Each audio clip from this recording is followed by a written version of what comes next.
Magandang hapon, ngayon pa araw ng Sabado, September 16, 2023. Update po muli sa lagay ng panahon. Southwest monsoon o habagat ang patuloy pa rin na nakakaapekto ngayon sa western section ng Southern Luzon ayon sa Pag-asa. Wala na pong low pressure area na minomonitor sa loob ng ating PAR at wala rin pong bagyo na namataan na maaaring makaapekto sa lagay ng ating panahon. Wala ring nakataas na gale warning sa namang baybayin ng ating karagatan kung kaya malayang makapamalaot ang ating mga kababayang mangingisda at may maliliit na sasakyang pandagat. Ngayong araw, apektado po ng habagat ang Palawan kung kaya asahan po dyan na maulap na kalangitan na may kalat-kalat na pag-ulan at thunderstorms.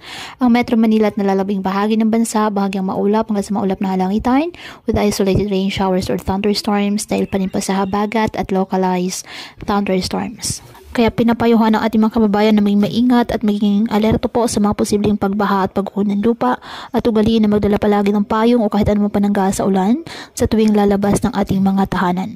At yan po muna ang update sa lagay ng panahon ngayong araw. Muli patuloy po tayo na mag-ingat at palaging tandaan, God loves you. Stay safe and God bless.